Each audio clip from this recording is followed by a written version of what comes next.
नमस्कार मित्रों, स्वागत है आप सभी लोगों का हमारे YouTube चैनल सारथी एजुकेशनल में। आप सभी मित्रों का बहुत बहुत स्वागत है, अभिनंदन है। मित्रों, आज हम लोग पुनः पूर्व की भांति उपस्थित हुए हैं संस्कृत विषय में 30 प्रश्नों की एक अत्यंत महत्वपूर्ण श्रृंखला के साथ। यह श्रृंखला निकट भविष्य में होने वाली परीक्षाओं में अत्यंत उपयोगी सिद्ध होने वाली है।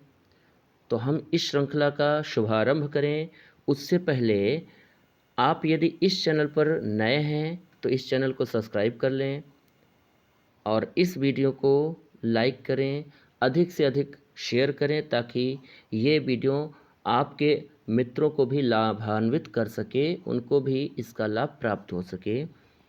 तो आइए हम लोग आरंभ करते हैं आज की इस श्रृंखला का, महत्वपूर्ण श्रृंखला का, और देखते हैं पहला प्रश्न हमारा क्या है। तो पहला प्रश्न हमारा है, चटकऊ में कौन सा समास है। हमारा पहला प्रश्न है, चटकऊ में कौन सा समास है। हमें बताना है चटकऊ में कौन सा समास है। तो देखिए, चटकऊ में चटकऊ का विग्रह होता है चटका च, चटकह च, और इसमें दो पद हैं, दोनों पद प्रधान हैं। और जहाँ पर दोनों पद प्रधान होते हैं हमें पता है वहाँ पर समास कौन सा होता है, द्वंद्व समास होता है। इसलिए सही उत्तर हमारा क्या हो जाएगा, द्वंद्व समास। सही उत्तर है दूसरा विकल्प सही हो जाएगा। चटकों में कौन सा समास है, द्वंद्व समास है। ठीक है, अगला प्रश्न हम देखते हैं। अगला प्रश्न हमारा क्या कह रहा है। अगला प्रश्न हमारा कह रहा है, अहिनकुलम में कौन सा समास है। हमें बताना है कि अहिनकुलम पद में कौन सा समास है। द्वंद्व समास है, बहुब्रीहि है, कर्मधारय है या तत्पुरुष है। तो मित्रों देखिए, यहाँ पर अहिनकुलम जो पद है इसमें दो पद हैं, एक है अहि और एक है नकुल, और इसका विग्रह होता अहि च नकुलह च। दो पद हैं, दोनों पद प्रधान हैं, इसलिए स्वाभाविक है उत्तर कौन सा हो जाएगा, पहला उत्तर सही हो जाएगा, पहला विकल्प सही हो जाएगा, द्वंद्व समास। ठीक है, तो पहला विकल्प सही है यहाँ पर दूसरे प्रश्न में। अगला प्रश्न क्या कह रहा है वो हम देखते हैं। अगला प्रश्न कह रहा है, अभितः के योग में विभक्ति प्रयुक्त होती है। अभितः के योग में किस विभक्ति का प्रयोग किया जाता है। मित्रों, हम लोगों ने कर्म कारक में द्वितीय विभक्ति में एक सूत्र पढ़ा था, अभितः परितः समया निकषा हा प्रतियोगे, और उस सूत्र के अनुसार अभितः परितः समया निकषा हा और प्रतिशब्दों के योग में सदैव विभक्ति कौन सी प्रयुक्त होती है, द्वितीय।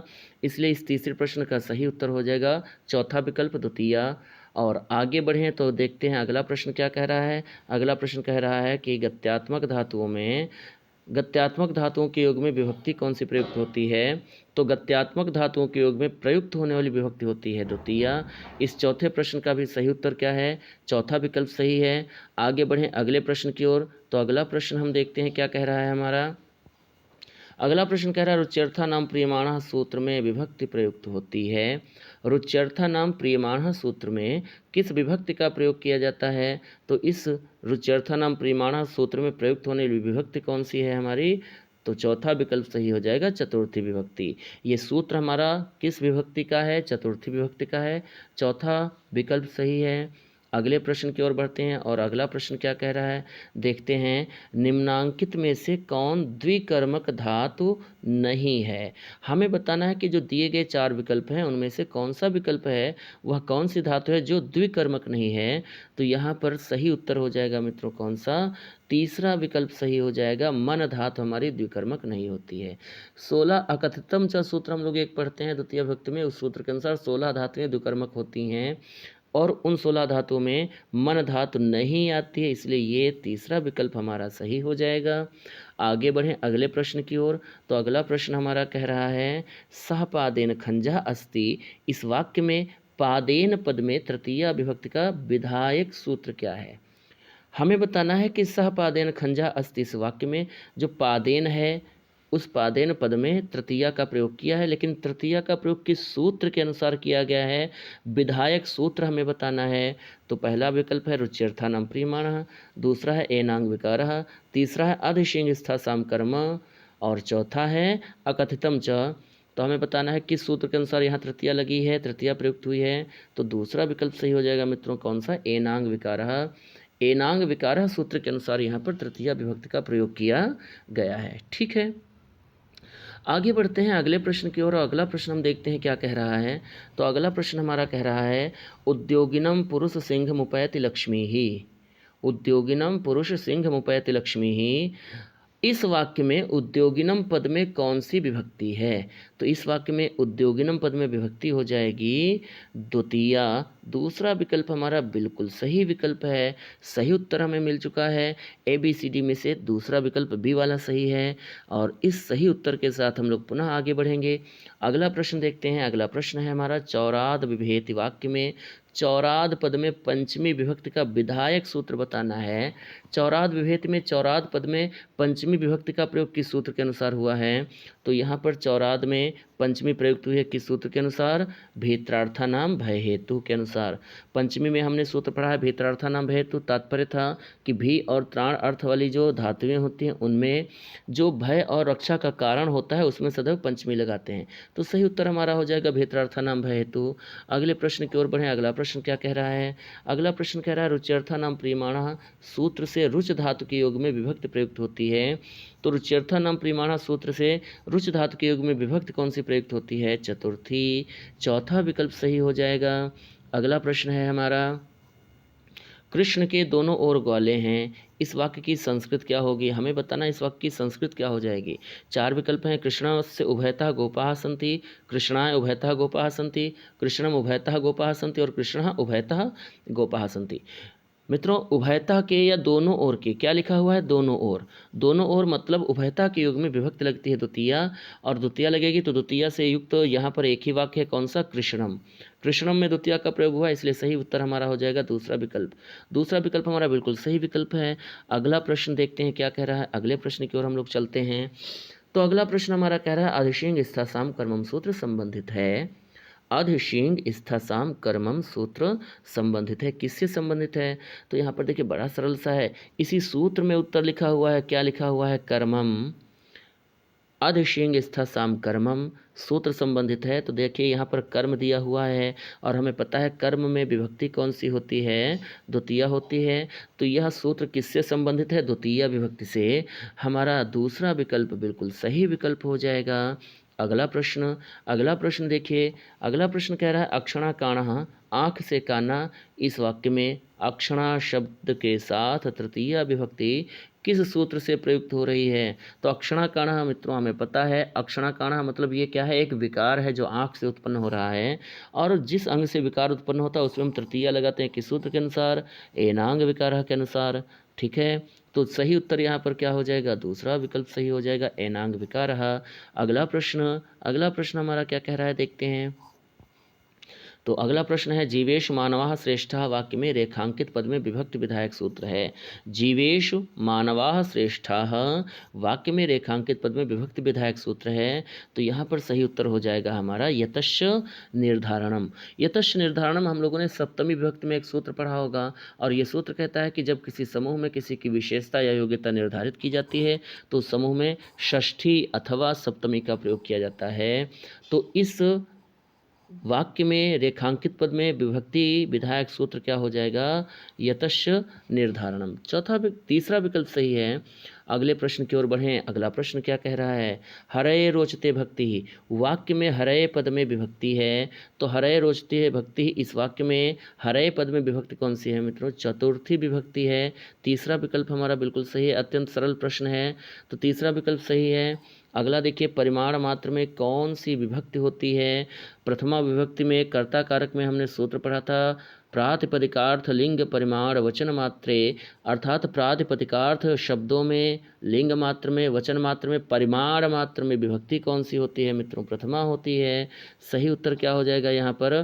प्रथमा विभक्ति पहला विकल्प सही है। और पुनः आगे बढ़ें अगले प्रश्न की ओर। तो अगला प्रश्न है व्यायामेन शरीरः स्वस्थः भवति वाक्य में व्यायामेन पद में प्रयुक्त कारक है। हमें बताना है कि इस वाक्य में व्यायामेन में कौन सा कारक प्रयुक्त हुआ है? कर्म कारक, करण कारक, संप्रदान या अपादान। तो देखिए यहाँ पर प्रयुक्त हुआ है कारक कौन सा? करण कारक। ठीक है इस 17वें प्रश्न का सही उत्तर हमारा क्या हो जाएगा? तो ये सही उत्तर हो जाएगा दूसरा विकल्प सही हो जाएगा करण कारक। अगला प्रश्न हमारा क्या कह रहा है? महत्वपूर्ण प्रश्न है। अकथितम च सूत्र के अंतर्गत कितनी द्विकर्मक धातुएं हैं? तो अकथितम च सूत्र के अंतर्गत द्विकर्मक धातुओं की संख्या कितनी है? 16 है। पहला विकल्प यहाँ पर सही हो जाएगा। अगला प्रश्न हमारा कह रहा है रामेण बाणेन हतो बाली। रामेण बाणेन हतो बाली में करण कारक किस में है? अर्थात ये जो हमारे 4 पद दिए हैं, रामेण है, बाणेन है, हतो है, बाली है, इस वाक्य में 4 पद हैं और इन 4 पदों में से किस पद में करण कारक प्रयुक्त हुआ है? राम में, बाण में, राम और बाण दोनों में, अथवा बाली में। देखिए हम लोगों ने तृतीया विभक्ति में करण कारक में एक सूत्र पढ़ा था, कर्तृकरणयोः तृतीया, जिसका तात्पर्य था कि अनुक्त कर्ता में, अनुक्त कर्ता कहते हैं कर्मवाच्य और भाववाच्य के कर्ता को, अनुक्त कर्ता में और करण में तृतीया विभक्ति का प्रयोग करते हैं। ठीक है, तो यहाँ देखिए रामायण में जो तृतीया का प्रयोग हुआ है इसलिए हुआ क्योंकि ये अनुक्त कर्ता है, कर्मवाच्य का कर्ता है, इसलिए तृतीया लगी है। लेकिन बाणेन में तृतीया का प्रयोग क्यों हुआ है, करण कारक का प्रयोग क्यों हुआ है? यहाँ पर बाणेन में करण कारक है, तृतीया है, इसलिए क्योंकि ये हमारा करण है, सहायक है, मारने की क्रिया में अत्यंत सहायक है, इसलिए यहाँ पर तृतीया है और यही हमारा करण हो जाएगा। तो इस वाक्य में सही उत्तर क्या हो जाएगा इस प्रश्न का? बाण। बाण में करण कारक का प्रयोग हुआ है। आगे बढ़ें अगले प्रश्न की ओर। तो अगला प्रश्न हमारा कह रहा है, महत्वपूर्ण प्रश्न है, भीतरार्थानां भयहेतु सूत्र का उदाहरण वाक्य है। पंचमी में एक सूत्र पढ़ा था, भीतरार्थानां भयहेतु, अर्थात भी और त्राण अर्थ वाली धातु में भय का जो कारण होता है, हेतु होता है, उसमें पंचमी लगाते हैं। ये नियम पढ़ा था हमने।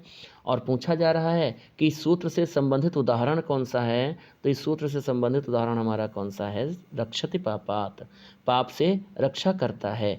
रक्षति पापात पहला विकल्प सही हो जाएगा हमारा। तो पहला विकल्प यहाँ पर सही है, सही उत्तर मिल चुका है, इसलिए आगे बढ़ते हैं। अगला प्रश्न देखते हैं। अगला प्रश्न है बड़ा महत्वपूर्ण प्रश्न है, जटाभि यति।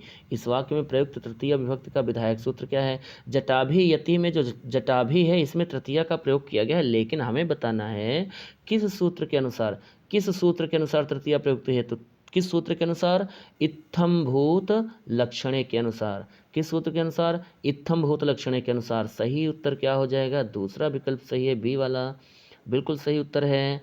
आगे बढ़ते हैं अगले प्रश्न की ओर। अगला प्रश्न है हमारा वयम, फिर है रिक्त स्थान, आगे लिखा है सह निवसामः। यहाँ रिक्त स्थान हेतु उपयुक्त शब्द बताना है। 4 विकल्प दिए हैं, चारों विकल्पों में से उपयुक्त विकल्प क्या होगा, शब्द क्या होगा? तो देखिए एक है आनंदात, आनंदम, फिर है आनंदेन, फिर है आनंदस्य। ध्यान दीजिए, वयम के बाद रिक्त स्थान है और उस रिक्त स्थान के बाद एक शब्द आ रहा है सह, और हमने तृतीया विभक्ति में पढ़ा था सहयुक्ति अप्रधाने, अप्रधानकर्ता के साथ सह युक्त सह शब्द से यदि जुड़ा होता है तो उसमें विभक्ति कौन सी लगाते हैं? तृतीया। तो तृतीया से युक्त यहाँ पर एक ही शब्द है, आनंदेन, तो यही वाला शब्द हमारा यहाँ पर भरा जाएगा। तो पुनः समझ लें, वयम सह निवसामः, यहाँ रिक्त स्थान है तो उपयुक्त शब्द कौन सा हो जाएगा? तो वो हो जाएगा हमारा आनंदेन। सही विकल्प हमारा क्या है? तीसरा।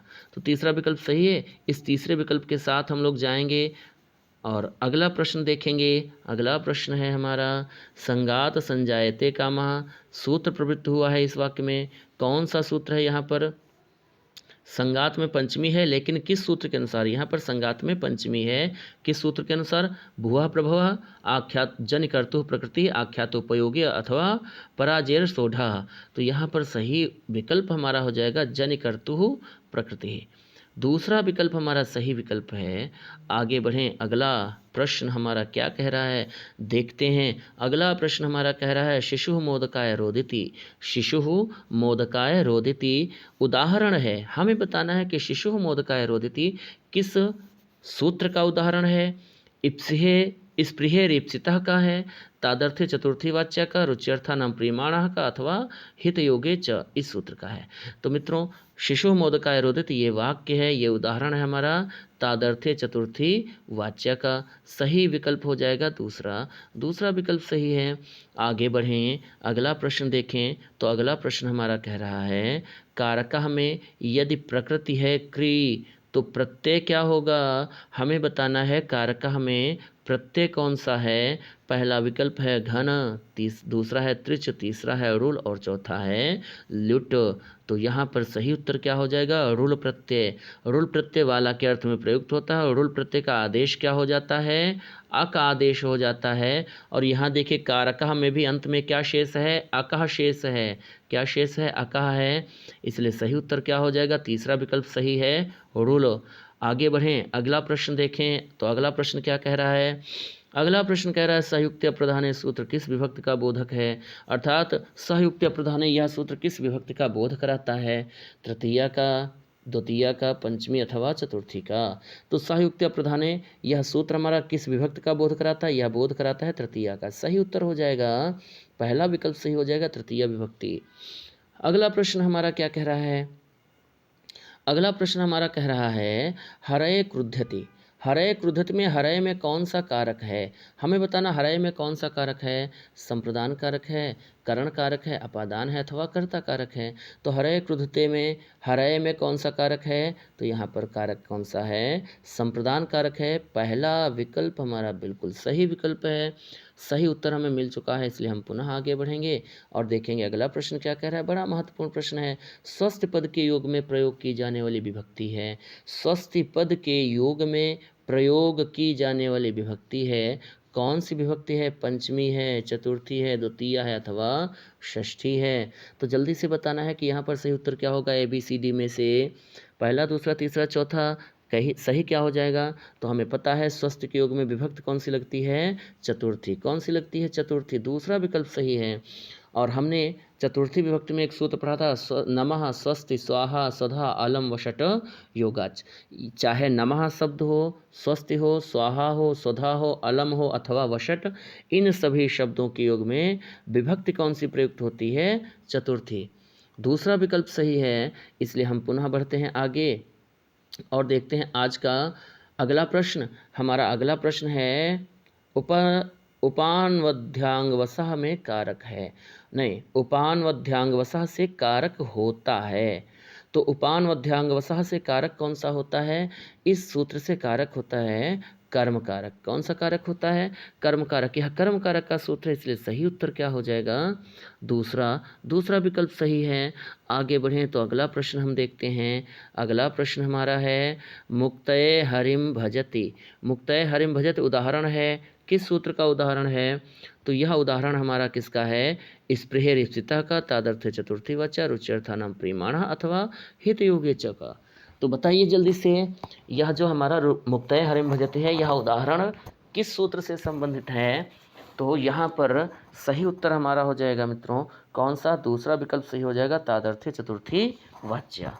ठीक है, तादर्थ्य चतुर्थी वाच्या अर्थात क्रिया का जो कारण होता है, उस कारण में हम चतुर्थी लगाते हैं। और यहाँ पर जो भजत की क्रिया है, इसका कारण कौन है? मुक्ति। मुक्ति की इच्छा ना होती तो भजन ना किया जाता है ना। मुक्ति के लिए हरि का भजन किया जा रहा है, तो क्रिया का कारण बताया जा रहा है। इसलिए मुक्तये में विभक्ति कौन सी है? सूत्र कौन सा है? तादर्थ्य चतुर्थी वाच्या के अनुसार ये उदाहरण बनाया गया है, इसलिए सही उत्तर हमारा हो जाएगा तादर्थ्य चतुर्थी वाच्या। तो देखिए, आज का ये हमारा अंतिम प्रश्न था। 30 प्रश्नों की ये श्रृंखला थी और अंतिम प्रश्न में हमने देख लिया कि सही उत्तर क्या हो जाएगा? तादर्थ्य चतुर्थी वाच्या। तो आज इसी प्रश्न के साथ यह श्रृंखला हमारी आज की यहीं पर होती है समाप्त। तो हम लोग पुनः मिलेंगे नई श्रृंखला के साथ अगले दिन, अगली वीडियो में। अगली वीडियो में हम लोग पुनः कुछ अति महत्वपूर्ण प्रश्नों की श्रृंखला लेकर उपस्थित होंगे। तो तब तक हम इस क्लास को यदि देख रहे हैं और हम नए हैं तो हम इस चैनल को सब्सक्राइब करेंगे, लाइक करेंगे और इसे अधिक से अधिक शेयर करेंगे, ताकि हमारे जो मित्र अभी तक इस वीडियो को नहीं देख सके हैं वो भी देखें और लाभान्वित हों, इस वीडियो का लाभ उठाएं, इस क्लास का लाभ उठाएं, ताकि उनकी परीक्षा भी उनके लिए सुगम हो जाए, उनका मार्ग भी सुगम हो जाए, सरल हो जाए। तो आपने यह वीडियो देखी, वीडियो देखने के लिए आपका बहुत बहुत धन्यवाद। आपका दिन शुभ हो, रात्रि मंगलमय हो, आप स्वस्थ रहें, व्यस्त रहें और मस्त रहें। इन्हीं शुभकामनाओं के साथ हम विदा लेंगे, पुनः मिलेंगे अगली वीडियो में अगले टॉपिक के साथ, नए प्रश्नों के साथ। तब तक के लिए नमस्कार।